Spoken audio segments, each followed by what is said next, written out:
12 years, plenty of time for the cost of living to go up, and a long time since $7.25 an hour went a lot further for Americans. While it's a living, Focus wanted you to see what it looks like to live on a bit more than the bare minimum. The signs are everywhere. Signs of a better year. Signs of reopening the economy. There's work to do. Now hiring hourly workers at much higher than the minimum wage. The federal minimum wage, $7.25 an hour, is where it topped out at in 2009. Congress eased in that 70-cent raise from $6.55 an hour in 2008, which was also a 70-cent bump from 2007's $5.85.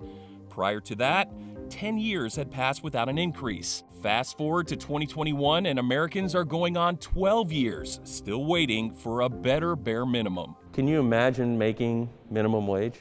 No, I literally could not. Madeline Finney was 11 years old for the last raise in the minimum wage. These prices aren't feasible. Now 23, she says she can't afford to live on her own. I'm making $12 an hour. After graduating summa cum laude last May. I was literally applying for anything that was $10 and up, regardless of what's, occupation it was. Despite her college degrees, despite graduating with the highest honors, Madeline is now working as a grocery store cashier. I'm back where I was 5 years ago, working the same job I was in high school. A step back, but she's still making almost $5 more than the minimum wage. And I'm barely making it now, so I can't imagine what someone making $7.25 is doing. 20 states go by the federal minimum wage, and Indiana and Kentucky are two of them. That adds up to a salary of about $15,000 a year. According to the Kentucky Education and Workforce Development Cabinet, of the 1,011,000 hourly workers in the Commonwealth in 2020, 17,000 were paid at or below the minimum wage. That's 1.7% of workers paid hourly, which is slightly higher than the U.S. average of 1.5%. Turn left onto West Kentucky Street. I'll probably spend like $60 to $70 a month in gas. Fresh off a full ride in college, Madeline is glad at least she doesn't have any student loan debts. However, she complains she doesn't have the luxury of expendable cash. So she has to be a very frugal shopper. A lot of stuff that I can afford is cheap and unhealthy. Madeline only has to worry about feeding herself. I love you. Joey D'Amico, on the other hand, is now a dad. Who run the world?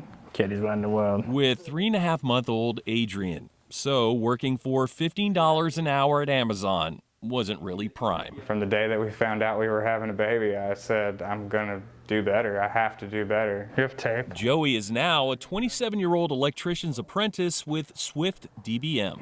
He took $1 an hour pay cut now. Precision. Realizing that in just a few years, it'll be much better pay, making life much brighter. I think the national average is like 80,000. That's 50 grand more than the $31,000 a year he would be making at Amazon at $15 an hour.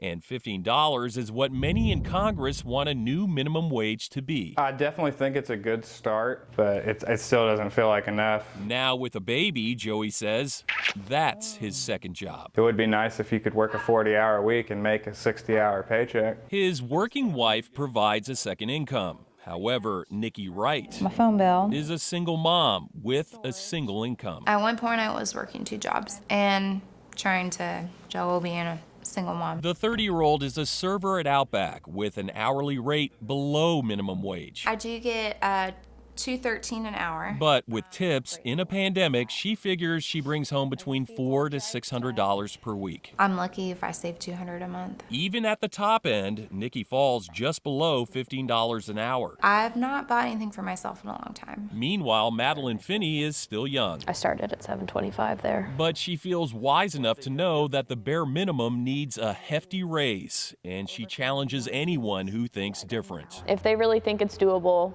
in this world, pay rent, pay insurance, pay for gas, pay for groceries, pay to live.